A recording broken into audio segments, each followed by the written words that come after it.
Hello my dear students, welcome to my channel Gyan Arohi.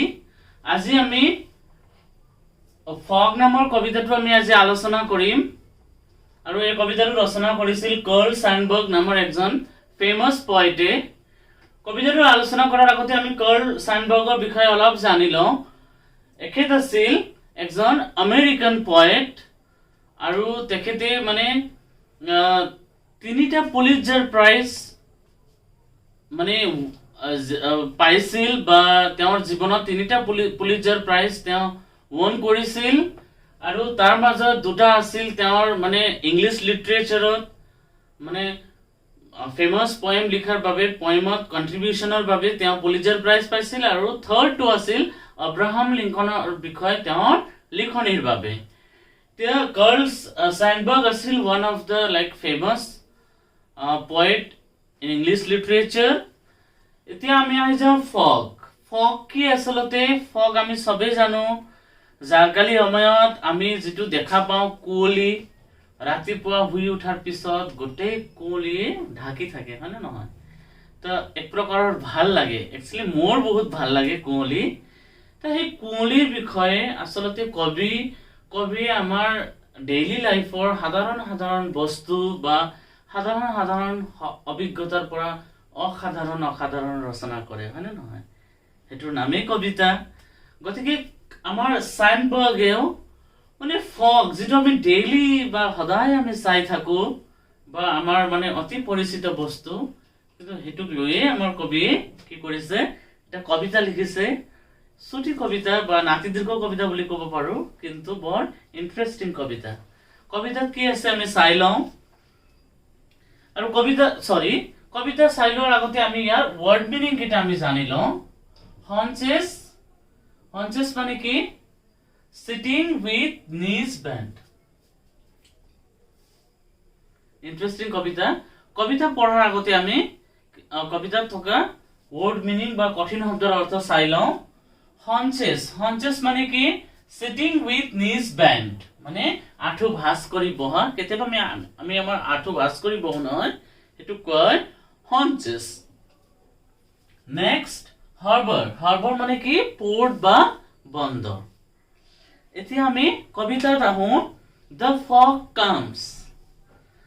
Fog comes বুলি কৈছে কুঁৱলী আহে, মানে হঠাতে কুঁৱলী আহি যায় আমি নজনাকৈ।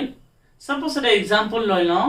জাৰকালি সময়ত আমি টোপনি দিয়াৰ পিছত ৰাতিপুৱা উঠি চাওঁ, কোনো শব্দ নোহোৱাকৈ বা সাইলেন্টলি কাৰো চকুত নপৰাকৈ কুঁৱলী কেতিয়াবা আহে, আমি গম নাপাওঁ।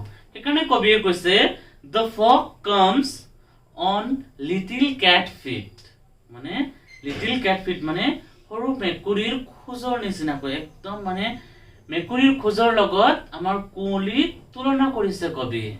কৈছে যে কুঁৱলী আহে মেকুৰীৰ খোজৰ নিচিনাকৈ। মানে আমি সাধাৰণতে মেকুৰী জাতীয় জন্তু যিবিলাক মেকুৰী হওক কুকুৰ হওক, সিহঁতৰ খোজৰ কোনো শব্দ নাথাকে। সাধাৰণতে মানুহৰ খোজৰ শব্দ থাকে, হয় না নহয়? কিন্তু ইহঁতৰ একদম মানে সাইলেন্টলি আহে বা কোনো শব্দ নকৰাকৈ আহে। সেইকাৰণে কবিয়ে ফগ বা কুঁৱলীক তুলনা কৰিছে ক্যাট ফিটৰ লগত, মানে মেকুৰীৰ খোজৰ লগত, আৰু কৈছে the fog comes on little cat feet, মানে কুঁৱলী আহে মেকুৰীৰ খোজৰ নিচিনাকৈ, কোনো শব্দ নকৰাকৈ, নিস্তুপে।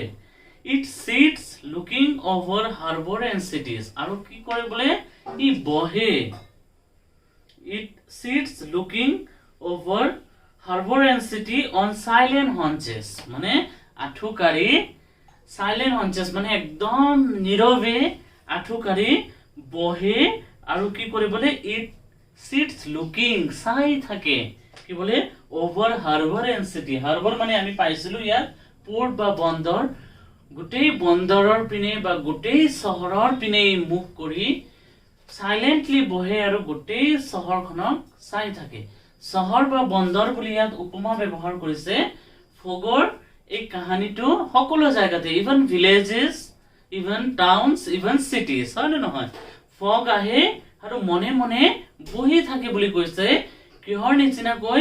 ক্যাট ফিট, মেকুৰীৰ খুজৰ নিচিনাকৈ একদম নিশ্চুপে আহে বহি থাকে আৰু গোটেই বন্দৰ আৰু চহৰক চাই থাকে and then moves on আৰু লাহে লাহে কি হৈ যায় moves on মানে গুচি যায় তাৰ মানে সূৰ্য উঠাৰ লগে লগে বা সূৰ্য উঠাৰ পিছত এই ফগ বা কুঁৱলী আমাৰ জীৱনৰ পৰা বা এই দিনটোৰ পৰা কেতিয়া গুচি যায় আমি ক'বই নোৱাৰো তাৰ মানে ঘটনাটো কি কেতিয়া আহে সেইটো আমাৰ অজ্ঞতাত হৈ যায় আৰু কেতিয়া গুচি যায় সেইটো আমাৰ অজ্ঞতাত হৈ যায় আমি নজনাকৈয়ে ই আহে আৰু আমি নজনাকৈয়ে ই গুচি যায় সেই কাৰণে কবিয়ে ফগটোক লিটল ক্যাট ফিট সৰু মেকুৰীৰ খোজৰ লগত তুলনা কৰিছে যেনেকৈ মেকুৰীৰ খোজৰ কোনো শব্দ নাই মেকুৰীয়ে কোনো গম নোপোৱাকৈ ৰুমত সোমাই যায় ঠিক তেনেকৈ ফগ চহৰত বা গাঁৱত কোনেও গম নোপোৱাকৈ আহে আৰু ঠিক তেনেকৈ গোটেই গাঁৱৰ পৰিঘটনাবিলাক চাই আৰু কোনে গম নোপোৱাকৈ গুচি যায় এইখিনিতে আমাৰ কবিতাটো শেষ হৈ গ'ল এতিয়া আমি কবিতাৰ কোৱেশ্চন আনসাৰৰ পিনে আগবাঢ়ো question number 1 According to the poet, what is fog like? Or naiba, what does Sandberg think the fog is like? Eto 2017 ot ahise. Tamane Sandberg e fog kihor nisina boli koise. Answer ki hobo Sandberg thinks the fog is like a cat. Sandberg e bhabe fog ba kuoli to hoise mekuri nisina.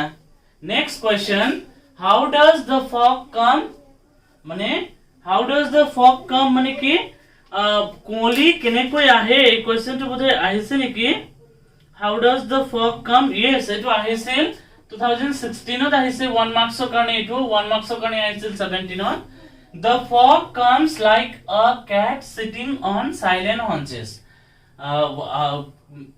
কুঁৱলী কেনেকৈ আহে কুঁৱলী মেকুৰীৰ খোজন মানে মেকুৰীৰ নিচিনাকৈ আহে আৰু একেবাৰে মনে মনে আঠুকাৰি বহি থাকে Question number 3 How does the poet make the fog a living creature কবিয়ে কেনেকৈ কুঁৱলীক এক জীৱন্ত ৰূপ দিছে The poet makes the fog a living creature by comparing it to a cat কবিয়ে কুঁৱলীক এটা জীৱন্ত ৰূপ দিছে মেকুৰীৰ লগত তুলনা কৰি এতিয়া আমি নেক্সট কোৱেশ্চনৰ পিনে আগবাঢ়ো question number 4 What does it in the third line refer to? Kabi mane third line ot it buli refer korise etu mane ki it refers to the fog that comes on little cat feet yat it buli kihok bujaise kuolik bujaise je mekuri nisina koi ekdom lahe lahe khuskari ahise Does the poet actually say the fog is like a cat? Find 3 things that tell us that the fog is like a cat.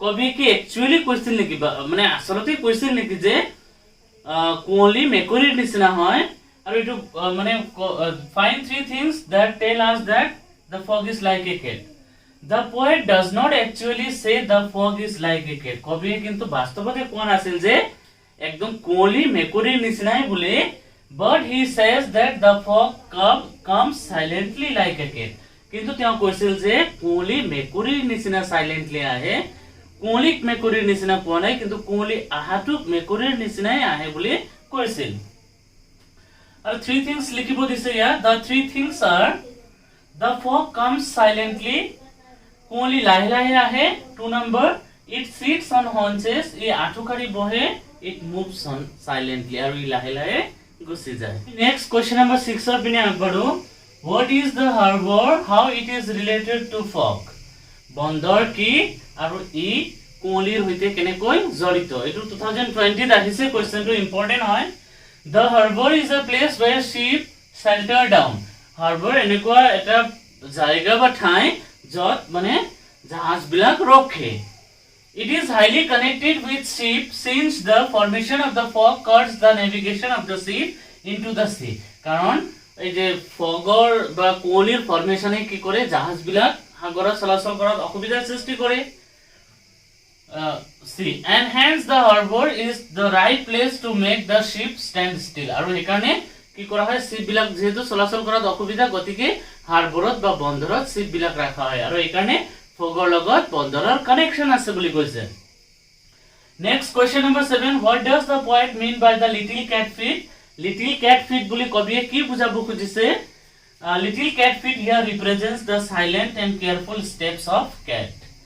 মানে little cat fit বা মানে একদম মেকুৰীৰ খোজ বুলি ইয়াত এইটো খোজকে বুজাইছে যেটো মানে মেকুৰীয়ে লাহে লাহে কৰি সাইলেন্টলি বা কেয়াৰফুলি যেটো মানে খোজ লয় বা আহে কোনেও গম নোপোৱাকৈ হেতুৰ কথা কৈছে তো আহি আমাৰ আমি টোটাল কোৱেশ্চন 7 পালো আৰু আই বিলিভ এই 7 কোৱেশ্চনে ইনাফ হয় এক্সামৰ কাৰণে ইকিনিৰ মাজৰ পৰাই আমাৰ কোৱেশ্চন হ'ব কবিতাটো মই বুজাই দিছো তোমালোকে ভালকৈ কবিতাটো বুজাৰ চেষ্টা কৰিবা যদি কোৱেশ্চন অলপ ইফাল ইফাল কৰিও দিয়ে এনসার মানে এনসার বিলাক ইয়াতে সোমাই আছে এইখিনি ভালকৈ পঢ়িলে এক্সামত ডেফিনেটলি কমন পৰিব গতিকে মোৰ আগন্তুক দিনত ভিডিও পাবৰ কাৰণে কাইন্ডলি মোৰ চেনেল সাবস্ক্ৰাইব কৰি লবা তোমালোকে আৰু যিবিলাকে মানে পোৱা নাই ফ্ৰেন্ডছ বিলাক তোমালোকে যেটো গম পোৱা নিজৰ ফ্ৰেন্ড সাৰ্কলৰ মাজত প্লিজ মোৰ চেনেলটো শেয়াৰ কৰি দিবা আজিৰ কাৰণে থ্যাংক ইউ সো মাচ